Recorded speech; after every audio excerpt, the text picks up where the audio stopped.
Mayor उपचुनाव में BJP ने जीत दर्ज कर ली है। 21 राउंड की काउंटिंग के बाद नारायण त्रिपाठी ने 28,281 वोटों से जीत दर्ज की है। कांग्रेस उम्मीदवार मनीष पटेल को शिकस्त दी है। मेयर उपचुनाव में बीजेपी की जीत हुई। चुनाव में बीजेपी को 82,658 वोट मिले हैं। वहीं कांग्रेस प्रत्याशी को 54,377 वोट मिले हैं। बीएसपी को 9,852 और सपा को 8,989 वोट मिले हैं, जबकि नोटा में 2,863 वोट मिले हैं।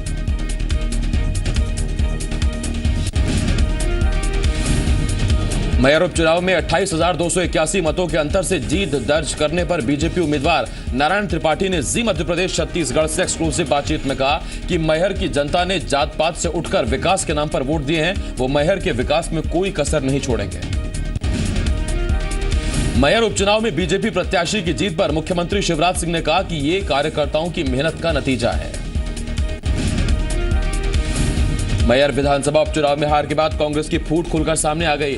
परिणामों की घोषणा से पहले ही हार स्वीकार करते हुए कांग्रेस नेता नरेंद्र नाहटा ने मध्य प्रदेश कांग्रेस पर कड़ा हमला बोला। उन्होंने कहा कि कांग्रेस एक चुनाव के बाद दूसरे चुनाव पर चली जाती है, लेकिन पिछली हार से कोई सबक नहीं लेती। मेयर में कांग्रेस संगठन की कमजोरी के चलते हारी है। मेयर विधानसभा उपचुनाव में जीत के बाद सतना में बीजेपी कार्यकर्ताओं ने जमकर जश्न मनाया। कार्यकर्ता एक दूसरे के गले लगकर जीत की बधाई दे रहे हैं। इस मौके पर ढोल नगाड़ों के साथ बीजेपी कार्यकर्ता जीत के जश्न में डूबे रहे। मेयर विधानसभा उपचुनाव में बीजेपी की जीत का जश्न भोपाल बीजेपी कार्यालय में भी मनाया गया। जीत से खुश बीजेपी नेताओं ने एक दूसरे को मिठाई खिलाई और जीत की बधाई दी। इस मौके पर बीजेपी के कई बड़े नेता और मंत्री मौजूद रहे। भोपाल बीजेपी दफ्तर में जीत के जश्न में की गई आतिशबाजी के चलते जमा हुए कचरे को मध्य प्रदेश बीजेपी अध्यक्ष नंद कुमार सिंह चौहान, सांसद आलोक संजर, विधायक आलोक शर्मा ने झाड़ू लगाकर साफ किया। छत्तीसगढ़ के मुख्यमंत्री रमन सिंह ने भिलाई के सिविक सेंटर में टेनिस कॉम्प्लेक्स का उद्घाटन किया, साथ ही राष्ट्रीय टेनिस टूर्नामेंट का शुभारंभ भी किया।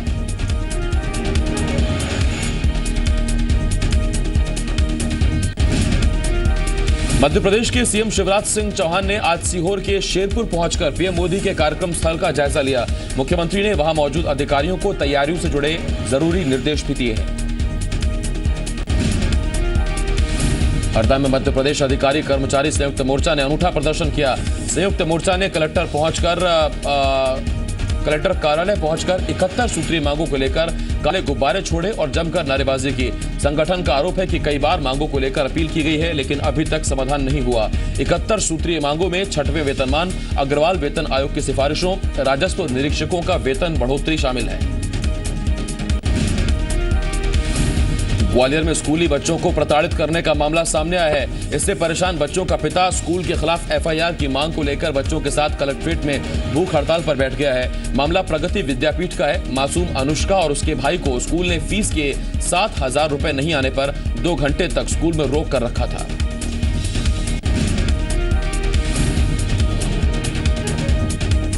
मामले को लेकर पीड़ित बच्चों के पिता ने कल पिंटो पार्क में भूख हड़ताल की थी। आज पीड़ित छात्रा और उसके पिता कलेक्ट्रेट के मेन गेट पर धरने पर बैठ गए। छात्रा के पिता का कहना है कि न्याय मिलने तक उनका आंदोलन जारी रहेगा।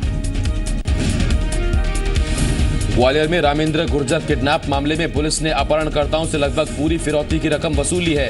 पुलिस ने इसके लिए किडनैपर सतीश गुर्जर की निशानदेही पर दिल्ली के मकान में छापेमारी कर उसके पिता से पूरे पैसे बरामद कर लिए, जो सतीश ने उन्हें दिए थे। पुलिस ने अब तक रामेंद्र के किडनैपरों से 19 लाख रुपए बरामद कर लिए हैं।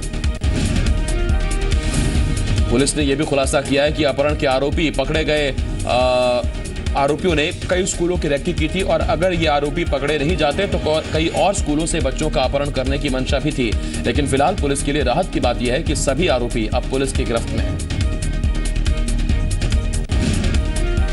ग्वालियर में किसान हरि सिंह गुर्जर से जब्त की गई कार्बाइन सीआरपीएफ की निकली, जिसे करीब 6 साल पहले चोरों ने यूपी के टूंडला से सीआरपीएफ के हवलदार संजीव चौहान से चुराया था। इस लापरवाही में हवलदार को बर्खास्त किया जा चुका है। ग्वालियर के थाना जनकगंज इलाके में 2 फरवरी को चेकिंग के दौरान हरि सिंह गुर्जर से कार्बाइन जब्त की गई थी।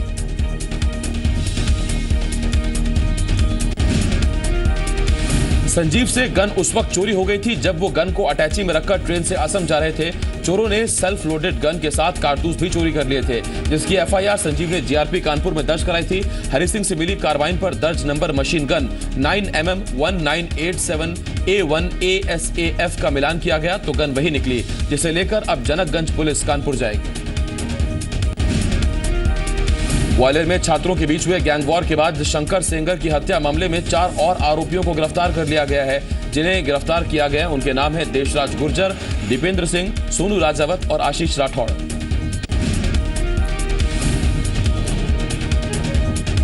ग्वालियर के शंकर सेंगर हत्या मामले में अब तक कुल 6 आरोपी गिरफ्तार किए जा चुके हैं। इन सभी आरोपियों को गोला मंदिर पुलिस ने गिरफ्तार किया है।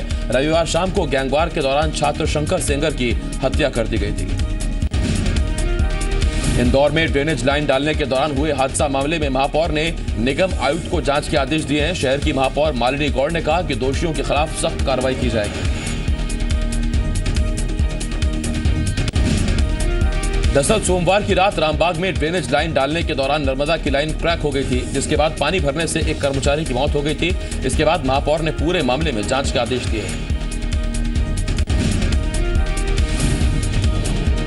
दमोह के बटियागढ़ के पास बारातियों से भरी बस अनियंत्रित होकर पलट गई। हादसे में 30 से ज्यादा बाराती घायल हो गए, जिनमें से 1 दर्जन की हालत गंभीर बताई जा रही है। घायलों को प्राथमिक केंद्र में उपचार के बाद जिला अस्पताल रेफर कर दिया गया है।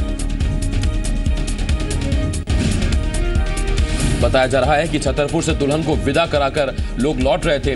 दमोह छतरपुर स्टेट हाईवे पर बटियागढ़ की चढ़ाई के दौरान बस के ड्राइवर ने संतुलन खो दिया। घायलों की चीख पुकार सुनकर पुलिस और आसपास के लोगों ने घायलों को अस्पताल पहुंचाया। अलीराजपुर में एक बार फिर ओवरलोडिंग 2 लोगों की मौत की वजह बन गई। जोबट इलाके के अंबापुर गांव से मान की तरफ जा रही एक पिकअप गाड़ी पलट गई। हादसे में ठाकुर सिंह और विजय की मौके पर ही मौत हो गई, जबकि 29 लोग घायल हो गए। सूचना मिलने के बाद सिर्फ एक 108 एम्बुलेंस ही मौके पर पहुंची, जो गंभीर रूप से घायलों को लेकर प्राथमिक अस्पताल बोरी पहुंची, जबकि दूसरे घायलों को लेने के लिए एम्बुलेंस करीब 1 घंटे बाद पहुंची, जो उन्हें जिला अस्पताल अलीराजपुर लेकर गई। घटना की जानकारी मिलते ही कई जनप्रतिनिधि और प्रशासनिक अधिकारी भी मौके पर पहुंचे। सोमवार को झाबुआ में नेशनल हाईवे पर सड़क हादसे में हुई दादा और पोते की मौत के बाद गुस्साए परिवार वालों ने जमकर हंगामा किया। परिजनों ने दोनों की लाशों को घटनास्थल पर रखकर हाईवे जाम कर दिया। नगरपालिका प्रशासन और पुलिस के खिलाफ नारेबाजी कर रहे परिजनों ने दोषी ट्रक चालक को जल्द गिरफ्तार करने और सड़क ठेकेदार के खिलाफ भी एफआईआर दर्ज करने की मांग की है। करीब 2 घंटे तक हाईवे पर हंगामा चलता रहा। काफी मशक्कत के बाद पुलिस ने परिजनों को समझा बुझाकर हाईवे खुलवाया। कोंडा गांव में NH30 के चौड़ीकरण के लिए हरी भरी पेड़ों की धड़ल्ले से कटाई की गई। पेड़ों की कटाई की वजह से घंटों तक यातायात बंद रहा। कुछ देर के लिए रूट डाइवर्ट भी किया गया। हालांकि प्रशासन के दखल के बाद सड़क को खोला गया।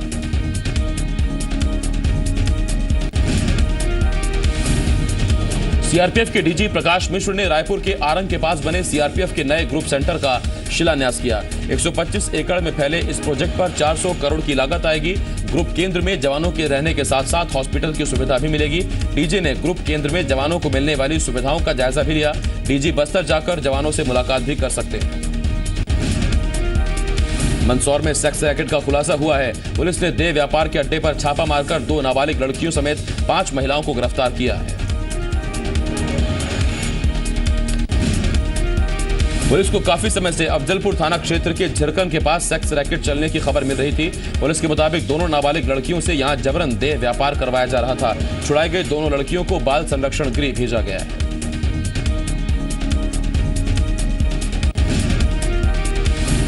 कांकेर थाना में तैनात होमगार्ड जवान अनिल कुमार गावड़े की मौत हो गई। अनिल ने पूरी रात ड्यूटी करके ट्रैफिक पुलिस के ऑफिस के रूम में सोने चला गया, जहां सुबह उसका शव बिस्तर पर मिला। जवान की मौत की खबर मिलते ही एडिशनल एसपी थाना पहुंचे। एडिशनल एसपी ने बताया कि देखने से तो जवान की मौत स्वाभाविक नजर आ रही है, लेकिन कांकेर पुलिस ने शव को पोस्टमार्टम के लिए भेज दिया है। रिपोर्ट आने के बाद ही मौत के असली कारणों का पता चल पाएगा। फिलहाल कांकेर पुलिस पूरे मामले की जांच में जुट गई है।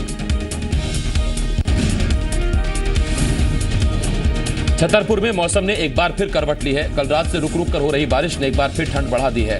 कुछ दिनों से जहां गर्मी का एहसास होने लगा था, वहीं अब फिर से ठंड बढ़ गई है। मौसम में आए इस बदलाव से किसानों के चेहरे खिल गए हैं, क्योंकि सूखे की मार झेल रहे किसानों के लिए ये बारिश किसी वरदान से कम नहीं है।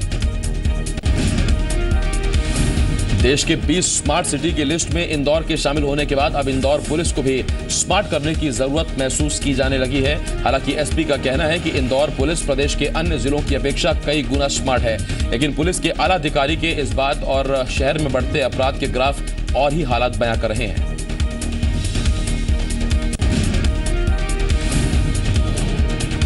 पूरे देश में मध्य प्रदेश का इंदौर जिला दूसरा ऐसा जिला घोषित किया जा चुका है जो कि ओडीएफ है, यानी कि ओपन डिफिकेशन फ्री। आज इंदौर और उज्जैन संभाग के कलेक्टर और जिला पंचायत के सीईओ ने मिलकर ओडीएफ प्रशिक्षण शिविर आयोजित किया। इंदौर की तर्ज पर अधिकारियों ने शपथ लेकर उज्जैन और इंदौर संभाग को 2017 तक ओडीएफ मुक्त बनाने का वादा किया है। रतलाम में 2 दिन पहले एक प्राइवेट स्कूल की टीचर के सुसाइड मामले में पुलिस ने लड़की के दोस्त और उसके माता पिता के खिलाफ एफआईआर दर्ज की है। स्कूल की टीचर ने जहर खाकर अपनी जान दे दी थी। पुलिस को टीचर के कमरे से एक सुसाइड नोट भी मिला था। सुसाइड नोट में उसने अपने प्रेमी द्वारा धोखा देने की बात और प्रेमी के माता पिता द्वारा प्रताड़ित करने की बात लिखी थी। इस मामले में रतलाम की माणक चौक पुलिस ने आरोपी प्रेमी और उसके माता पिता के खिलाफ मामला दर्ज किया है। फिलहाल पुलिस फरार आरोपियों की तलाश कर रही है। होशंगाबाद में नाबालिग के खिलाफ साजिश रचने वाला वन साइडेड अधेड़ आशिक सलाखों के पीछे पहुंच गया है। नाबालिग ने आरोपी की थाने में चप्पलों से उसकी जमकर पिटाई की। अधेड़ चप्पलों से पिटता रहा और हाथ जोड़कर माफी मांगता रहा। पुलिस ने मामला दर्ज कर लिया है। छतरपुर में शिक्षक पर छात्रा के साथ रेप का सनसनीखेज मामला सामने आया है। मामला सिविल लाइन थाने के चौबे कॉलोनी का है। बताया जा रहा है कि आरोपी शिक्षक यूपी के महोबा जिला का रहने वाला है और छतरपुर में एक निजी स्कूल में टीचर है। उसके घर पर एक छात्रा ट्यूशन के लिए आती थी। आरोप है कि इसी दौरान आरोपी शिक्षक ने छात्रा के साथ रेप किया। इतना ही नहीं, छात्रा के प्रेग्नेंट होने पर आरोपी ने उसका गर्भपात भी करा दिया। मामले का खुलासा तब हुआ जब पीड़िता की तबीयत बिगड़ी। फिलहाल लड़के के परिवार वाले मामले की रिपोर्ट दर्ज करा चुके हैं, जिस पर पुलिस आरोपी की तलाश शुरू कर चुकी है। आरोप है कि आरोपी शिक्षक ने पीड़िता को किसी से बताने पर जान से मारने की धमकी भी दी थी। दुर्ग के सिटी कोतवाली थाना क्षेत्र में रविवार को हुई हत्या की गुत्थी पुलिस ने सुलझा ली है। पुलिस ने 2 आरोपी बाबा खान और चीकू को डिपरा पारा से धर दबोचा। हालांकि हत्या में शामिल 2 आरोपी अब भी फरार हैं। दरअसल रविवार को मोनू सेन, संतोष सिन्हा और रुपेश सेन क्रिकेट खेलकर लौट रहे थे। इसी दौरान कसारी डी चौक पर बाबा खान की गाड़ी से टक्कर लग गई, जिसके बाद दोनों पक्षों में विवाद हो गया। विवाद बढ़ने पर गुस्साए बाबा खान ने परिवार के लोगों से मिलकर संतोष सिन्हा और मोनू सेन पर हमला बोल दिया, जिससे संतोष की मौके पर ही मौत हो गई और मोनू गंभीर रूप से जख्मी हो गया। फिलहाल पुलिस बाबा खान की मां और बहन की तलाश कर रही है।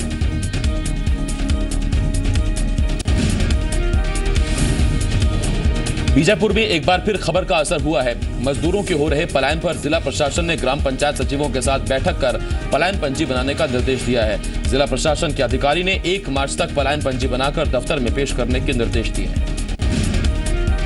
खरगोन में पंच परमेश्वर योजना के तहत ग्राम पंचायत की वेबसाइट बनाने के नाम पर बड़ा घोटाला हुआ है। आरटीआई एक्टिविस्ट महिमा राम भार्गव के मुताबिक वेबसाइट बनाए बगैर ही 631 ग्राम पंचायतों के सरपंच और सचिवों की ओर से 40 लाख रुपए का भुगतान कर दिया गया। 3 आईएएस अधिकारी समेत 9 जनपद अधिकारियों पर मिलीभगत करने का आरोप लगाते हुए कार्रवाई की मांग की गई है। वहीं एसपी ने दोषियों पर कार्रवाई का भरोसा दिया है। आरटीआई कार्यकर्ता भार्गव के मुताबिक आयुक्त पंचायती राज संचालनालय भोपाल की ओर से ग्राम पंचायत की वेबसाइट बनाने के आदेश निरस्त किए जाने के बावजूद जिले के 9 जनपद सीईओ की मिलीभगत से गणपति एडवर्टाइजिंग और सारथी सॉल्यूशन को 40 लाख रुपए का भुगतान किया गया, जबकि वेबसाइट बनी ही नहीं। खंडवा में शादी के दौरान लड़के वालों और लड़की वालों के बीच हुए विवाद के बाद बारात लौट गई। बंजर गांव के रहने वाले जय किशन की शादी जूना पानी गांव की रहने वाली लड़की से होनी थी। शाम को दोनों पक्षों के बीच विवाद हुआ। लड़की वालों ने दूल्हे पर दहेज में सोने की चेन और अंगूठी की मांग करने का आरोप लगाया है, जबकि दूल्हे जय किशन ने लड़की को मानसिक रोगी बताया है। उसका कहना है कि ये लड़की शादी नहीं करना चाहती थी और जब यही बात उसने दूसरों को बताई तो लोगों ने मारपीट शुरू कर दी। दोनों पक्षों के बीच हुआ विवाद थाने तक पहुंचा, लेकिन समझौता होने के बाद दोनों ही पक्ष अपने अपने रास्ते लौट गए। पीएम की सर्वदलीय बैठक में उठा जेएनयू का मुद्दा। बजट सत्र में भी होगी चर्चा। मीटिंग में जीएसटी पर हुई बात। जेएनयू देशद्रोह केस में हाईकोर्ट ने खारिज की एनआईए जांच की मांग। बजरंग दल ने किया जेएनयू के खिलाफ प्रदर्शन। दोषियों को जल्द गिरफ्तार करने की मांग।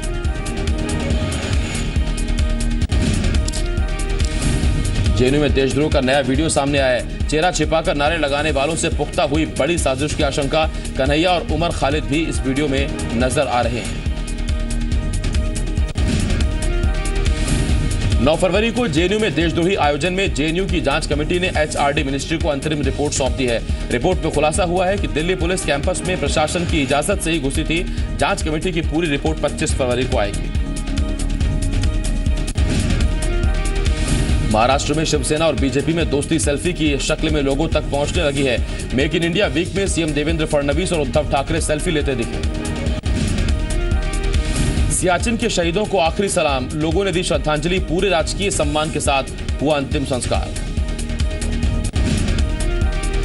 काले धन पर बनी एसआईटी ने आशंका जताई है कि 2004 से 2013 तक भारत से करीब 35 लाख करोड़ काला धन विदेश भेजा गया। एसआईटी ने इस पूरे मामले की जांच डीआरआई को सौंप दी है। हरियाणा के अंबाला छावनी के एक होटल में पुलिस ने छापा मारकर रेव पार्टी चला रहे 30 लड़के लड़कियों को पकड़ा है। पकड़े जाने के बाद कुछ युवकों ने हंगामा किया तो कुछ ने भागने की कोशिश की।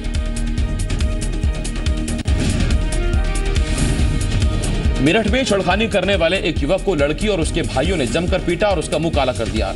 लड़की का आरोप है कि लड़का कई दिनों से उसे फोन पर परेशान कर रहा था।